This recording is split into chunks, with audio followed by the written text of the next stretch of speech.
In the latest UPSC result 2025, top 10 out of top 10 are from various courses of Vajram and Ravi, with All India Rank 1 Anuj Agnihotri and many more. For over a decade, the All India Rank 1 has emerged from this very ecosystem. A journey powered by 50 plus years of legacy. Join the GS Foundation program. Inquire now. Hello everyone, I am Dr. Wasimur Rahman. I have secured rank 157 in this year's UPSC Civil Services examination. Last year I have secured rank 281. मैंने अपनी journey में 5 means लिखे हैं और पांचों clear किए. सो इस video में मैं उन स्ट्रेटजीज़ को शेयर करूंगा जो मुझे इन 5 मीन्स में को क्लियर करने में हेल्प करा. तो सबसे पहले इस एग्ज़ाम को प्रिपेयर करने के 2 तरीके हैं. एक अप्रोच ये है जिसमें प्रीलिम्स और मेंस इंटीग्रेटेड तरीके से बच्चे तैयार करते हैं, और दूसरा तरीका ये है कि आप प्रीलिम्स को अलग तरीके से तैयार करें और मेंस को के लिए अलग अप्रोच रखें. तो मैंने सेकंड अप्रोच फॉलो करा, जहाँ पे मैंने मेंस की अप्रोच को प्रीलिम्स से काफ़ी अलग रखा, बिकॉज मुझे ये लगा कि mains is about different game all together. And because mains में आपको 50 पेजेस लिखने हैं विद इन टाइम फ्रेम, वो डेप्थ चाहिए, वो एनालिसिस चाहिए rather than just factual aspects. So mains के लिए सबसे पहले अप्रोच ये रहेगा कि हमें सिलेबस को जानना है कि मेंस का सिलेबस क्या है, जो आपकी वो यूपीएससी की वेबसाइट्स पे मिल जाएंगी और उसके नोटिफिकेशन में मिल जाएगा. उस सिलेबस में ऑल्दो काफ़ी कंसोलिडेटेड फॉर्मेट में सिलेबस है. सो व्हाट आई वुड सजेस्ट कि आप मार्केट में कुछ माइक्रो लिस्टिंग्स होती हैं टॉपिक्स की. मेंस के लिए भी एक माइक्रो लिस्टिंग आती है. मुझे वो माइक्रो लिस्टिंग काफ़ी हेल्प करा, बिकॉज आपके सिलेबस के जो फर्दर उसी सिलेबस के अंदर जो सब पार्ट्स हैं, जो जितने भी टॉपिक्स एक्सपेक्टेड रहते हैं या जो टॉपिक्स कवर करने हैं, उसकी एक लिस्ट अगर हमारे पास है तो फिर हमें सिलेबस को अच्छे तरीके से समझना आसान हो जाता है. तो इसमें ये हमें करना है कि ऐसी माइक्रो लिस्टिंग को आप ढूंढें और तैयार करें. देन सेकेंड चीज़ आपको ये करनी है कि PYQ क्वेश्चंस को एनालाइज करना है.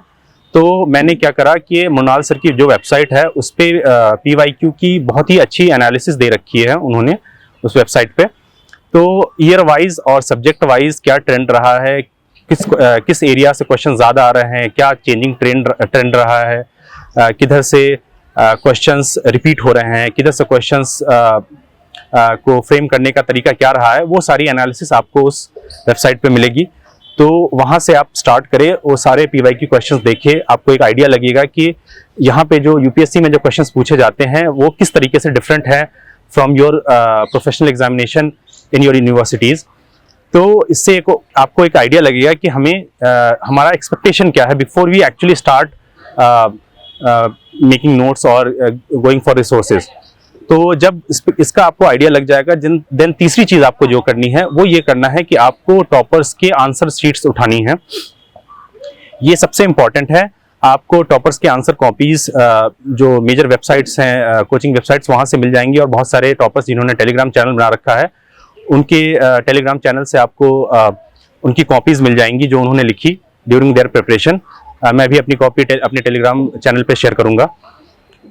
तो उससे आपको बहुत सारे टॉपर्स की आप कॉपीज़ को एक अच्छा खासा टाइम दें. आप 4 दिन, 5 दिन, 1 हफ्ता, 10 दिन, जितना आप टाइम दे सकते हैं उसको, जब आप तैयारी के स्टार्ट में हैं तो उसको एक एडिक्वेट टाइम दें और एनालाइज करें कि how the people are able to write, और what in the limited time frame, जो 3 घंटे का टाइम फ्रेम होता है, उसमें हम कितना लिख सकते हैं. तो जैसे विजन की अभ्यास होती है, तो उसकी कॉपीज़ जो आपको मिलेंगी विजन की वेबसाइट पे, वो एक अच्छा आपके लिए बेंचमार्क रहता है, जिसमें जो जितने भी कैंडिडेट्स हैं उन्होंने 3 घंटे एग्जैक्ट में वो पेपर कंप्लीट किया है. तो आपको एक आइडिया लग जाएगा कि 3 घंटे में कितना कंटेंट लिखना पॉसिबल है. सो आप अपने आप को रेस्ट्रिक्ट कर पाएँ. हम क्या होता है, जब हम यूनिवर्सिटी एग्जाम्स के पर्सपेक्टिव से पढ़ते चले आ रहे हैं, तो जो हमारा कंटेंट होता है वो बहुत ज़्यादा हो जाता है, जो कि रियल एग्जाम में आप उसको उस 2 पेज या 3 पेज के आंसर में आप नहीं ला सकते. सो हमें ये चीज़ बहुत पता होनी चाहिए कि क्या हम कितना कंटेंट हमें नहीं लेना है. थर्ड चीज़, इसके आगे बढ़ते हैं. तो अब आते हैं रिसोर्सेज पे. जब आपने ये एनालाइज कर लिया कि PYQ का क्या ट्रेंड रहा है, सिलेबस क्या कह रहा है, हमारे टॉपिक्स की लिस्ट क्या है और टॉपर्स कैसे आंसर लिख रहे हैं, तो अब हमें एक रफ आइडिया लग जाएगा कि इस एग्जाम की डिमांड क्या है। जब मेंस के हमें डिमांड पता चल जाएगी, देन हमें अब फोकस करना है रिसोर्सेज पे। तो मैंने जब ये प्रोसेस फॉलो करा, फिर मुझे समझ आया कि जो प्रीलिम्स के जितने भी रिसोर्सेज हैं हम पढ़ते हैं, जैसे लक्ष्मीकांत है, so they are not sufficient और they are not actually made for mains examination. So फिर मैंने मेंस के लिए जो स्पेसिफिक सब्जेक्ट वाइज नोट्स हैं उसको मैंने अरेंज करा। मैंने जो फाउंडेशन कोर्स किया उसके नोट्स को मैंने लिया, फिर जो विजन के जो क्लासरूम स्टडी मटेरियल्स आते हैं वो लिया, फिर फिजिक्स वाला के ओनली IAS के वो आते हैं, प्रहार मैगजीन आती है, उसको लिया, और ऐसे 2-3 और मटेरियल लेकर मैंने देखा कि कोई भी मटेरियल खुद में सेल्फ सफिशिएंट नहीं है, और इसको फिर मैंने धीरे धीरे सबको टॉपिक वाइज, क्योंकि मेरे पास माइक्रो लिस्टिंग थी टॉपिक की, तो उसको मैंने टॉपिक वाइज अरेंज करना स्टार्ट किया और टॉपिक वाइज फिर मैंने नोट्स बनाए। I was able to do it fast because मैंने जो है ऑनलाइन रिसोर्सेज का यूज़ किया। आई मीन टू से कि PDF यूज़ किए, वहाँ से कॉपी पेस्ट करना आसान हो जाता है। Then I converted it into word document, और फिर वहाँ से मैंने फिर बाद में प्रिंट लिया। सो इससे क्या होता है कि आपके पास वो फ्लेक्सिबिलिटी होती है कुछ ऐड करने की, कुछ हटाने की, प्लस जो पर पेज कंटेंट होता है वो अच्छा खासा आपके पास आ जाएगा, रादर देन कि जो जैसे कोचिंग का मटेरियल है तो उसमें क्या होता है कि कई बार ऐसा होता है कि बहुत सारी चीज़ें अननेसेसरी चीज़ें होती हैं जो हमारे, जब आप क्वेश्चंस को एनालाइज करेंगे, ट्रेंड को एनालाइज करेंगे, तो आपको लगेगा कि ये हमारे काम की नहीं है, but because they are coaching material, so they are bound to give all those aspects which are needed to understand that topic. But आपको लिखना क्या है उसके लिए बहुत स्पेसिफिक टॉपिक चाहिए, स्पेसिफिक कंटेंट चाहिए, तो वो कंटेंट आप को रिफाइन करने पड़ेंगे। तो आप ये काम कोशिश करें कि कुछ लोगों के साथ मिलकर करें। मेरे दोस्तों ने काफ़ी हेल्प करा, हमने मिलकर करा, तो ये काम फास्ट हो गया। जब आप मेंस के नोट्स ऐसे करके धीरे धीरे बनाएंगे सारे सब्जेक्ट वाइज, आप GS1 से स्टार्ट करें या GS2 से स्टार्ट करें, जिससे भी आप कंफर्टेबल है उसको बनाएं, और एक बार अब जब आपके सारे टॉपिक्स कवर हो जाएंगे, नोट्स कवर हो जाएंगे, देन स्लोली आपको जो सब्जेक्ट वाइज है एक एक सब्जेक्ट आप पकड़ कर आंसर राइटिंग करना स्टार्ट कर सकते हैं मिडवे भी। जब भी आपको लगता है कि आपको एक सब्जेक्ट पे एक ठीक ठाक कमांड आ गई है या आपको एक अंडरस्टैंडिंग डेवलप हो गई है और आपके डिसेंट नोट्स बन गए हैं, then you start answer writing. Answer writing के अलग अलग फेजेस हैं। आंसर राइटिंग ऐसा नहीं करना कि आपको एक साथ पूरे 20 क्वेश्चंस लिखने हैं शुरू से, नहीं। आपको सबसे पहले आंसर राइटिंग में शुरू में जो बच्चे जो फर्स्ट अटेम्प्ट लिख रहे हैं, जो पहली बार मीन्स लिख रहे हैं या पहली बार आंसर राइटिंग करना स्टार्ट कर रहे हैं, उनके लिए काफ़ी डिफिकल्ट होता है उस तरीके को रेप्लिकेट कर पाना जो टॉपर्स लिख रहे हैं। So what I would suggest और what I have already tried कि मैंने सबसे पहले जो मेरा कंटेंट था, मैंने जब उसको कंसोलिडेट कर लिया, सपोज एक टॉपिक मैंने क्लियर बना लिया जैसे फूड प्रोसेसिंग इंडस्ट्री, तो ये काफ़ी रिपीटेड टॉपिक है हमारे GS3 का।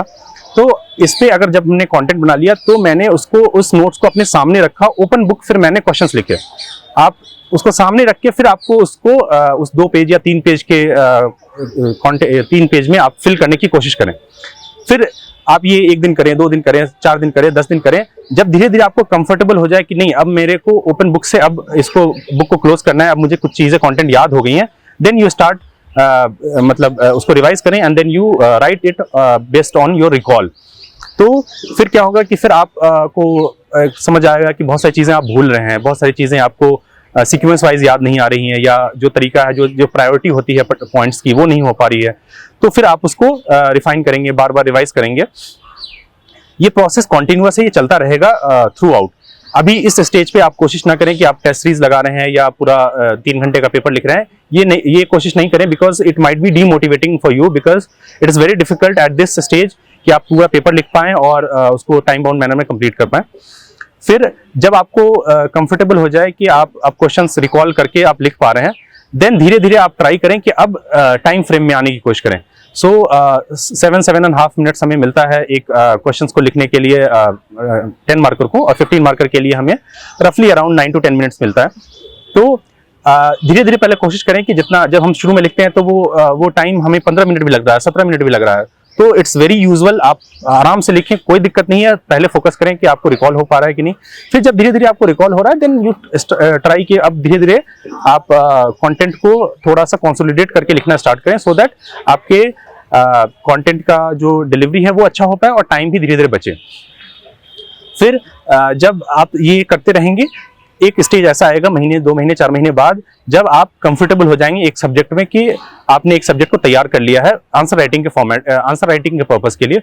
फिर आप सेक्शनल टेस्ट लगाना स्टार्ट करें, फिर टाइम बाउंड मैनर में कोशिश करें कि अगर 10 मिनट 15 मिनट 20 मिनट एक्स्ट्रा हो रहा है उसको धीरे धीरे रिड्यूस करते रहें, और ऐसे करते रहेंगे तो धीरे धीरे वो आपको अल्टीमेटली वो फिर आपको एक प्रैक्टिस हो जाएगी जब आप 3 घंटे में आप अपना आंसर लिख पा रहे हैं। तो ब्रॉडली आपको आंसर राइटिंग में ये करना है। अब आते हैं कि हमने जो नोट्स बनाने हैं वो कैसे बनाने हैं। मेंस के लिए जो मैंने आपको बताया कि जो मैंने रिसोर्सेज फॉलो किए और मैंने ऑनलाइन नोट्स बनाए, तो मैंने कोशिश करा कि उन सबको A4 शीट में मैंने प्रिंट कराया, और उस A4 शीट को आप एक पंच होल से कॉर्नर में होल करें एंड उसको एक थ्रेड से बांध दें।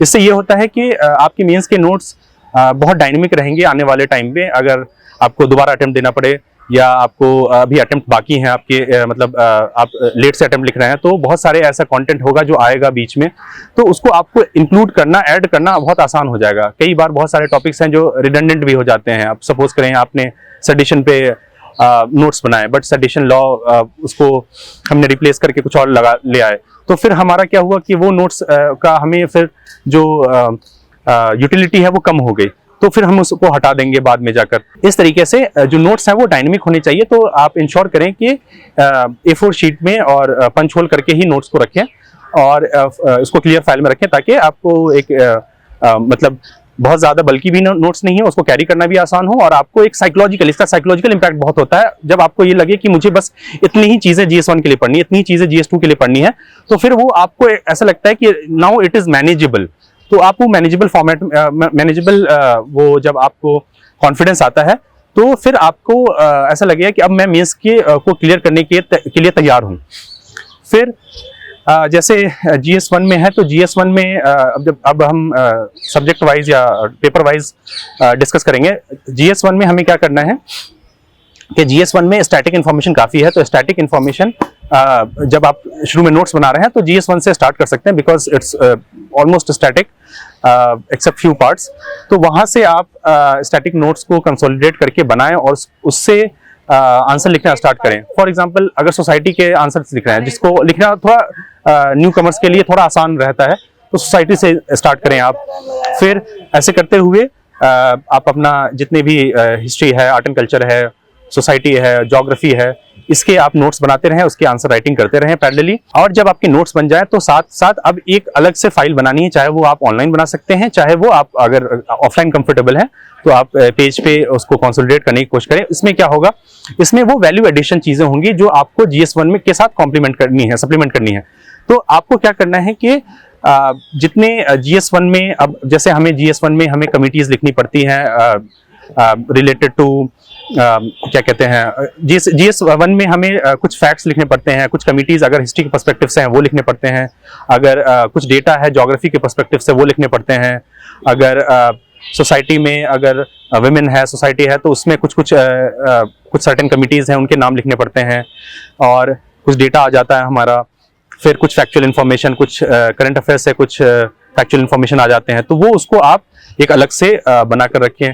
बहुत सारे आपको एग्जाम्पल्स बहुत अच्छे अच्छे मिल जाएंगे, तो उसको आप कोशिश कर सकते हैं, या तो आप अपने नोट्स में अगर वो मैनेजेबल है तो कर लें, नहीं तो अगर आप एक पैरेलली उसके साथ नोट्स बना के रखें कि एग्जाम्पल का हमने अच्छे एग्जाम्पल्स का एक बनाकर कंपाइलेशन बना के रख लिया खुद से।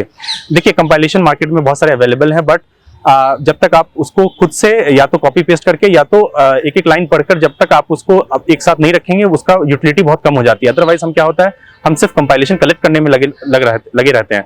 आपको अगर एक PDF मिल रही है, इफ यू आर श्योर कि मुझे इससे कुछ लेना है, then you open it, you copy जो भी आपको लगता है कि ये काम का है उसको आप अपने नोट्स में इंक्लूड करें, आप अपने कंपाइल्ड नोट्स में इंक्लूड करें, और फिर जो आपके पास PDF है उसको डिस्कार्ड कर दें, उसको हटा दें, आप डिलीट कर दें, सो दैट आपके पास वो बर्डन नहीं हो कि ये मुझे बाद में पढ़ना है। तो ये आपका प्रोसेस चलता रहेगा। हाँ, फिर कुछ डायग्राम्स भी हैं, जैसे ज्योग्राफी में आपको बहुत सारे डायग्राम्स बनाने पड़ते हैं। तो अगर आपको ऐसा लग रहा है कि मुझे पता नहीं है कि डायग्राम्स कौन कौन से क्वेश्चन में प्रोबेबल है, तो आप एक अलग से फाइल बनाएं जहाँ पे आप इंश्योर कर लें कि एक रफ डायग्राम इस टॉपिक में ऐसा बन सकता है, इस टॉपिक में ऐसा बन सकता है, सो दैट आप प्रिपेयर रहें कि जब आंसर लिखें तो वो आपको क्लिक करे कि अगर कोरल ब्लीचिंग पे क्वेश्चन आ रहा है तो हम कैसा डायग्राम बनाएंगे। ये आप पहले से डिसाइड करके रखें, क्योंकि फिर वो आपकी फिर वो इंटरनलाइज हो जाता है। जब आप क्वेश्चन आते हैं तो फिर आप ऑटोमेटिकली वो आता है, वहां पे सोचना नहीं पड़ेगा आपको, क्योंकि हमारे पास लिमिटेड टाइम होता है। तो अगर आपको अच्छे आंसर्स लिखने हैं तो अच्छे आंसर्स के लिए आपके जो वैल्यू एडिशन मटेरियल है वो अच्छे तरीके से कंपाइल्ड होने चाहिए, चाहे वो एग्जाम्पल्स हो, कमिटीज हो, डेटा हो, फैक्ट हो, आपका डायग्राम्स हो, तो वो सारी चीजें आपको इंक्लूड करके रखनी है, अपने नोट्स के साथ बनाकर रखनी है। फिर वैसे ही हम GS2 पे आते हैं। GS2 में पॉलिटी है, तो पॉलिटी के साथ एक अच्छा चंक करंट अफेयर्स का आ जाता है। तो करंट अफेयर्स में जो भी टॉपिक्स चल रहे हैं उसको इंश्योर करें, और खासकर जब प्रीलिम्स और मेंस के बीच में जो टाइम होता है 3 महीने का, उस दौरान जो करंट अफेयर्स आते हैं वो काफ़ी इंपॉर्टेंट हो जाते हैं। तो वो आप इंश्योर करें कि वो करंट अफेयर्स आप मेंस 365 जो विजन का आता है उससे आप इंक्लूड करें, और उसमें भी मेंस 365 में बहुत सारे टॉपिक्स कवर होते हैं। तो आपको भी पिक एंड चूज करना है कि कौन से टॉपिक्स हाई यील्डिंग है, कौन से टॉपिक्स की ज्यादा प्रोबेबिलिटी आने की, उन टॉपिक को चूज करके रखें। बहुत ज्यादा टॉपिक्स मेंस में बहुत ज्यादा विड्थ बढ़ाने की जरूरत नहीं है, आप टॉपिक्स लिमिटेड रखें। जो माइक्रो लिस्टिंग है आपके पास उस लिस्ट के अकॉर्डिंग रखें। कुछ नए करंट अफेयर्स में हो रहा है तो बस उसको ऐड करते रहें। इस तरह से IR है, तो IR में काफी सारे इवेंट्स हैं जो करंट अफेयर्स से ही सारे प्योरली आता है, तो उसको आप IR के नोट्स को कंपाइल करते रहें, और IR के नोट्स को बहुत ही ऑर्गेनाइज्ड मैनर में आप बनाकर रखें। सो जब एक बार IR के नोट्स बन जाते हैं, फिर क्या होता है कि जब आप अगर मान लो अगली साल अटेम्प्ट लिख रहे हो या थोड़े डिले करके अटेम्प्ट लिख रहे हो, तो वो फिर बस कुछ वैल्यू एडिशन, कुछ टॉपिक्स ही ऐड होते हैं या कुछ इन्फॉर्मेशन 1-2 लाइन ऐड होती है, otherwise everything else remains same. कि अगर SEO के अगर आपके पास नोट्स हैं तो वो उसमें हर साल बस कुछ माइनर चेंजेस आते हैं कि ये वाले समिट इस साल यहाँ हुई और इसमें ये 2-3 मेजर पॉइंट्स थे जो हुए, अदरवाइज बाकी कंटेंट के उसका इंडिया के लिए क्या रेलेवेंस है, क्या चैलेंजेस हैं, क्या किया जा सकता है, वे फॉरवर्ड क्या है, ये सारी चीजें मोर और लेस सेम ही रहती हैं। तो ये अगर आप जब नोट्स बनाकर रखेंगे तो फिर करंट अफेयर्स का भी आपको लगेगा कि बर्डन कम हो गया। जो हमें मेंस 365 लगता है कि बहुत ज्यादा है, बहुत ज्यादा पेजेस हैं, वो इसलिए लगता है क्योंकि हमारा जो हमारा नोट्स है वो बहुत अच्छे से नहीं बन रखा है। तो इसलिए ये इंश्योर करें कि आपके स्टैटिक जो पार्ट है वो हमारा ऑलरेडी अच्छे से कवर्ड हो। फिर GS2 में एक बहुत खास बात यह है कि गवर्नेंस और सोशल जस्टिस, इससे क्वेश्चंस बहुत प्रिडिक्टेबल है, बहुत मतलब ऐसा है कि इसकी फ्रीक्वेंसी बहुत ज्यादा रिपीट होने की फ्रीक्वेंसी है। RTI है, सोशल ऑडिट है, सिटीजन चार्टर है, ई-गवर्नेंस, सिविल सर्वेंट्स का, SHGs, NGOs, ये ऐसे टॉपिक्स हैं कि हर साल मतलब रिपीट हो रहे हैं या किसी और फॉर्मेट में आ रहा है। तो ये इसके बहुत अच्छे आपके पास नोट्स होने चाहिए, इस पे आप तैयार करके रखें, इसके थोड़े अलग अलग डायमेंशंस को भी एक्सप्लोर करके रखें, सो दैट जब भी उस तरीके का क्वेश्चन आए, कुछ ऐसा जो किसी एक पर्टिकुलर डायमेंशन में भी अगर क्वेश्चन पूछ रहा है, तो आपके पास एडिक्वेट पॉइंट्स होने चाहिए उसको डील करने के लिए। लाइक अगर SHGs का आपके पास नोट्स है तो क्या उसका क्या रोल है विमेन एम्पावरमेंट के लिए, उसके लिए भी आपके पास पॉइंटर्स होने चाहिए। उसका क्या रोल है रूरल डेवलपमेंट के लिए, उसके लिए भी आपके पास नोट्स होने चाहिए, उसके साथ आपके पॉइंटर्स होने चाहिए। तो GS2 में आपको कोशिश करनी है कि जितने भी करंट अफेयर्स की चीजें आ रही हैं, IR की और पॉलिटी की और कुछ सोशल जस्टिस की, वो आपके अपडेटेड हों फ्रॉम मेंस 365 या जो भी आप रिसोर्स फॉलो कर रहे हैं मेंस के लिए। अब आते हैं GS3 में। GS3 में भी मोर और लेस सिमिलर अप्रोच रहता है, बट इसमें यह है कि इसमें डेटा और कमिटीज का बहुत बड़ा रोल होता है, because examiner looks for it. आपके पास जितना एक्सटेंसिव डेटा होगा, जितने डेटा पॉइंट्स होंगे, वो आपको ज़्यादा एज देगा। सो हमारे जो मैंने फील किया है कि हम ये कोशिश करते हैं कि जितना भी डेटा का कंपाइलेशन आ रहा है हम उसको सेव करते हुए चले जाते हैं। ये नहीं करना है। आप डेटा के कंपाइलेशन की PDF कहीं भी मिल रही है, आप उसको जरूर लें, लेकिन जब आपने उसको सेव किया, आप उससे डेटा एक्सट्रैक्ट करें जो आपको काम का लग रहा है। ऐसा नहीं कि एक ही टॉपिक पे आपने 10 डेटा रख लिए, नहीं, आप बस 2-3 डेटा ऐसा रखो जिसको या तो आप इंट्रो में यूज करोगे या तो कहीं पे पॉइंट के फॉर्मेट में, या तो कहीं वैल्यू एडिशन या कुछ डायग्राम बनाने के लिए यूज करोगे। अदरवाइज जो फालतू का डेटा लग रहा है, जो आपको लग रहा है कि इस टॉपिक में बहुत ज्यादा डेटा हो गया, उसको आप स्ट्राइक ऑफ करो, उसको हटा दो, फिर पीडीएफ डिलीट करो और सिर्फ वही काम के डेटा रखो जो आपको लगता है कि ये मैं लिख सकता हूँ, इसकी जरूरत पड़ सकती है, जो टॉपिक जो क्वेश्चंस का ट्रेंड है या जो क्वेश्चंस में मैं पॉइंट लिखने जा रही हूँ उसमें अगर यूज हो सकता है, उसी डेटा को रखें, उसी कमिटीज के नाम को रखें, उन्हीं पॉइंटर्स को रखें जो आपको काम आ सकते हैं। वो आपको पता चल जाएगा जब आप पीवाई को एनालाइज करेंगे, जब टॉपर्स के आंसर्स देखेंगे तो आपको वो समझ आ जाएगा, वो आइडिया लग जाएगा। इकोनॉमी में खासकर ये है कि करंट अफेयर्स का भी बहुत बड़ा रोल होता है। इकोनॉमिक सर्वे में आजकल कुछ सालों से तो बहुत ज़्यादा कंटेंट नहीं आ रहा, लेकिन उस पर फोकस रखें कि इकोनॉमिक सर्वे में कुछ अगर टॉपिक्स डिस्कस किए गए हैं तो उससे रिलेटेड क्वेश्चंस जो बनते हैं वो आपको कवर होने चाहिए। जो मेजर अनाउंसमेंट हुई है उस ईयर की बजट में, वो आपके पास उसका कंटेंट होना चाहिए। प्लस जितने कुछ एक आध स्कीम, ये स्कीम का क्वेश्चन GS2 में आता है, एक क्वेश्चन ऑलमोस्ट फिक्स्ड है, लाइक स्वामित्व आया था, तो इस तरीके से वो स्कीम आता है तो स्कीम के डॉक्यूमेंट, स्कीम का आपके पास वो होना चाहिए, जो मेजर स्कीम्स है, बहुत ज़्यादा नहीं, जो न्यूली अनाउंस्ड स्कीम है या जो क्लासिकल स्कीम्स है उसके। और फिर इसके साथ जब आप इकोनॉमी कर रहे हैं तो इकोनॉमी में ये भी इंश्योर करें कि थोड़े बहुत आपके पास बार ग्राफ, चार्ट, थोड़े डायग्राम्स, थोड़ी सी चीज़ें आप वैल्यू एडिशन ज़रूर करें, बिकॉज उससे क्या है कि बाकी आपके जितने पीयर्स हैं वो कर रहे हैं, आप नहीं करेंगे तो आप पीछे रह जाएंगे। बट एक चीज़ और ध्यान रखिए कि इसको ओवरडू ना करें। कभी कभी क्या होता है कि हम डायग्राम बनाने में इतने ज़्यादा हमारा एफर्ट चला जाता है कि हमारा मेन कंटेंट कॉम्प्रोमाइज़ हो जाता है। सो डायग्राम एक आपका मतलब सप्लीमेंट्री है, आप बनाओगे तो उसके एक्स्ट्रा नंबर मिल सकते हैं, लेकिन आपका मेन कंटेंट अगर कॉम्प्रोमाइज हो गया तो फिर वो काफ़ी नंबर नीचे ले जाएगा उस क्वेश्चन में। सो कोशिश ये करनी है कि जो क्वेश्चन का डिमांड है, जिसमें वो कंटेंट आना चाहिए, जिस पॉइंट जो पॉइंट एक्सपेक्टेड है एग्जामिनर को, वो आप लिखें पहले, और फिर जो डायग्राम है उसके अकॉर्डिंग बनाएं जो सूटेबल है उस क्वेश्चन के लिए। फिर आप GS3 में ये इकोनॉमी हो गया, एग्रीकल्चर है, we have environment, we have security। अच्छा, सिक्योरिटी में यह है कि security is also very predictable, very good output ratio है इसका, बिकॉज सिक्योरिटी के टॉपिक्स बहुत डिफाइंड हैं, और अगर आपने इसके अच्छे नोट्स बना लिए देन वो क्वेश्चंस को अटेम्प्ट कर पाना बहुत आसान हो जाता है। और आप देख रहे होंगे अराउंड 50-60 मार्क्स का भी रहता है उसका सिक्योरिटी के क्वेश्चंस का वेटेज। सो बच्चे क्या करते हैं, सिक्योरिटी को बहुत लाइटली ले लेते हैं, तो वो नहीं करें। सिक्योरिटी आपके लिए बहुत प्रिडिक्टेबल है। आप अगर नोट्स बनाना चाहते हैं, सिक्योरिटी के नोट्स पहले बनाएं। अगर चाहते हैं GS3 में पहले नोट्स बनाना है तो डिजास्टर के नोट्स बनाएं। सो डिजास्टर मैनेजमेंट के नोट्स आपके बहुत प्रिडिक्टेबल हैं, बहुत ही लिमिटेड नंबर ऑफ डिजास्टर्स हैं जिसपे क्वेश्चन पूछे जाते हैं, या ओवरऑल NDMA पे क्वेश्चन आता है।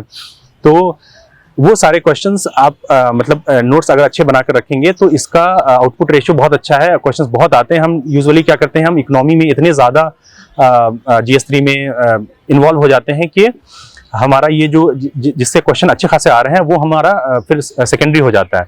तो कोशिश ये करें कि economy certainly it's very important, but economy का जो नंबर ऑफ टॉपिक्स जो है वो बहुत ज़्यादा है, डिवर्स है। तो कोशिश करें कि हम उन टॉपिक्स को, उन सब्जेक्ट्स को प्रायोरिटी दें जिसका आउटपुट रेशियो अच्छा हो।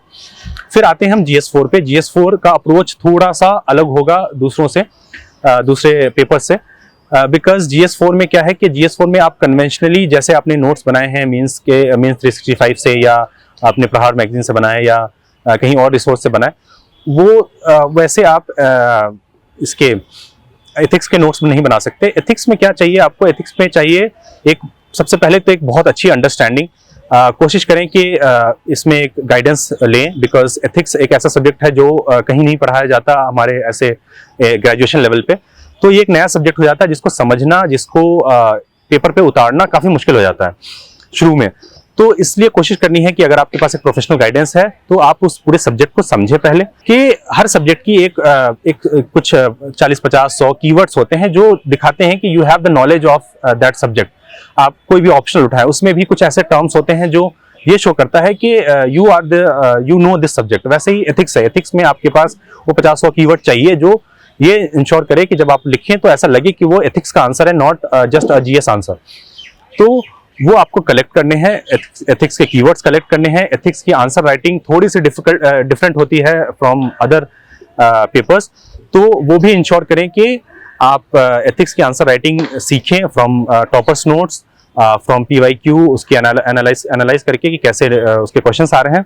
उस अकॉर्डिंग आप अपने नोट्स को यहाँ पे नोट्स ऐसे बना सकते हैं जैसे मैथमेटिक्स के हम नोट्स बनाते थे अपने स्कूल्स में, कि वी वर मोर फोकस्ड कि हमारे पास फॉर्मूला हो, हमारा अप्रोच पता हो, हमें वो टर्म्स पता हो, एंड देन अगर क्वेश्चन कैसे भी आ रहा है मैथमेटिक्स में, जैसे क्वेश्चन कैसे भी घूम फिर कर आता है, अगर हमें वो पता है कि कैसे कैसे स्टेप्स होते हैं, तो फिर हम उसको अप्रोच कर लेते हैं। वैसे ही एथिक्स में है, अगर एथिक्स में आपके पास वो कीवर्ड्स हैं, आपके पास वो कुछ कोट्स हैं, आपके पास वो ब्रॉड डेफिनेशंस हैं, आपके पास कुछ डायग्राम्स हैं, आपके पास वो सारे डायमेंशंस हैं जिसमें आपको लिखना है, अगर वो आपके पास सही से कंपाइल्ड है, सही से आपने वो एनालाइज करके रख रखा है, देन आपको ऐसा लगेगा कि आपने वो फॉर्मूला समझ लिया। अब जब फॉर्मूला आपने समझ लिया, फिर उसके एथिक्स के आंसर्स को लिखना काफी आसान हो जाता है। फिर आपको पता है कि मुझे इसका डेफिनेशन यहाँ लिखना है, इसके ये टर्म्स यूज करने हैं, इसके इस डायमेंशन में इसके साथ ये एग्जांपल अटैच करना, तो फिर वो काफी अच्छा हो जाता है, आसान हो जाता है लिखना। और उसी तरह से केस स्टडीज है, केस स्टडीज भी काफी एक अप्रोच उसका रहता है कि केस स्टडी कैसा लिखना होता, तो अगर वो सीख लेते हैं आप, वो अप्रोच सीख लेते हैं, तो फिर केस स्टडी को भी सॉल्व कर पाना आसान होता है। GS4 में टाइम का काफी बड़ा इशू रहता है, सो इसमें काफी ज्यादा वो चाहिए, प्रैक्टिस की जरूरत है। तो अगर ये सारा चीज आप फॉलो करेंगे और नोट्स को उस तरीके से बनाएंगे जहां पे आपका अप्रोच GS 1 2 3 से थोड़ा सा डिफरेंट हो, तो आप फिर एथिक्स को आप एक मैनेजेबल लेवल पे आप कवर कर सकते हैं। तो ब्रॉडली ये रहा, ये है हमारे GS 1 2 3 4 का अप्रोच। फिर हम आते हैं एसए में। एसए में मैंने ये करा कि मेरा स्कोर एसए में मोर और लेस कंसिस्टेंटली अच्छा रहा है। सो व्हाट आई डिड कि मैंने जितने भी प्रीवियस ईयर क्वेश्चंस थे उसकी सारे क्वेश्चंस की लिस्ट बनाई, जो भी ऑनलाइन रिसोर्सेज थे जहाँ पे उसको टॉपिक वाइज डिवाइड कर रखा था, उसके साथ बहुत सारे ऐसे प्रोबेबल टॉपिक्स, प्रोबेबल कोट्स जिस पे क्वेश्चंस आ सकता है, उसको मैंने सेग्रीगेट किया। और फिर मेरे पास एक अराउंड 20-25 थीम बचे थे, जिसके अंदर मैंने फिर 20-25 भी नहीं होंगे, 17-18 होंगे थीम्स, जिसके अंदर मैंने फिर सब टॉपिक उसी के थीम्स के अंदर अलग अलग टाइप के जो प्रोबेबल कोट्स हैं या प्रोबेबल टॉपिक्स हैं वो मैंने लिस्ट करा। सो लाइक हिस्ट्री के रिपीटिशन पे बहुत वो आते हैं, मतलब काफ़ी एक हिस्ट्री का रिपीटिशन एक थीम है जिसपे काफ़ी सारे इससे के टॉपिक्स आते हैं। आप देखेंगे, आप जब PYQ एनालाइज करेंगे, तो मैंने वो थीम सेलेक्ट किया, उस पर सारे जो कोट्स थे उसको मैंने एनालाइज किया, और उस कोर्स को एनालाइज करते हुए फिर मैंने उस पर जो कंटेंट हो सकता है वो मैंने प्रिपेयर किया। और एस्से के लिए मैंने प्योरली वन नोट यूज़ किया, क्योंकि मुझे पता था कि एस्से एक ऐसी चीज़ है जिसमें बहुत सारी चीज़ें ऐड हो सकती हैं और हटानी पड़ सकती हैं। कई बार हमें कुछ अच्छे कोट्स मिल जाते हैं, कुछ अच्छे एनेक्डोट्स मिल जाते हैं, कुछ अच्छे लाइंस मिल जाती हैं, कुछ अच्छी लाइंस मिल जाती हैं, तो वो सारे चीज़ को इंक्लूड करने के लिए one note is very good, because it is very dynamic, you can add, you can subtract, you can remove anything. तो वो चीज़ को आप यूज़ करें अच्छे तरीके से, थीम्स को डिफाइन करें कि कौन कौन से थीम्स में आ रहे हैं, उससे रिलेटेड टॉपिक्स को एनालाइज करें।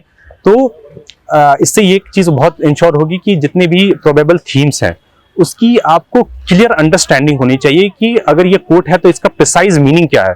कई बार ये होता है कि किसी कोट का हम कुछ मतलब समझ रहे हैं लेकिन एक्चुअल में उसका मीनिंग कुछ और होता है, ये कई बार होता है, और अगर आपने एग्जाम में उस मीनिंग से लिख दिया तो शायद वो काउंटर प्रोडक्टिव होगा, शायद वो आपको बहुत नीचे मार्क्स को बहुत नीचे ले जाए। तो वो नहीं करना, आपको कोशिश करनी है कि जितने भी आप कोट्स आप लिख रहे हो, प्रोबेबल टॉपिक्स लिख रहे हो, उसकी मीनिंग आपको बिल्कुल समझ आनी चाहिए। जो खासकर फिलोसफिकल टॉपिक्स होते हैं जो मैं बात कर रहा हूँ, और बाकी जो GS से रिलेटेड टॉपिक्स होते हैं वो थोड़े बहुत प्रिडिक्टेबल हैं। मैंने कोशिश ये करी थी कि धीरे धीरे मैंने फिलोसफिकल टॉपिक्स पे लिखने का प्रैक्टिस ज़्यादा कर लिया, अच्छा कर लिया, सो दैट क्या हुआ कि फिर मैं कंफर्टेबल हो गया। सो फिर मैंने फिलोसफिकल टॉपिक्स को ही चूज़ करता था रियल एग्जाम में, और उस पर लिखने की कोशिश की मैंने। आप GS के टॉपिक्स भी तैयार करें, उसमें जो टॉपिक्स हैं जो रिपीट होते हैं, विमेन का टॉपिक है, एजुकेशन है, हेल्थ है, डेमोक्रेसी है, तो इस तरीके के टॉपिक्स को आप कवर करें। वैसे ही नोट्स बनाए, जैसे मैंने ऑनलाइन रिसोर्स बनाया, वन नोट पे बनाया, वहाँ पे आप जो वैल्यू एडिशन है वो बहुत अच्छी तरीके से कर सकते हैं। जितने भी टॉपर्स के रिसोर्सेज हैं, जो भी मैं अपने टेलीग्राम चैनल पे भी शेयर करूंगा, उसको भी आप देखें, उसको इंक्लूड करें। Best of luck to all aspirants and thanks to educative platform which provides very quality content on strategy sessions of various toppers throughout the years, and I hope this video would help you, and best of luck to all of you. Thank you.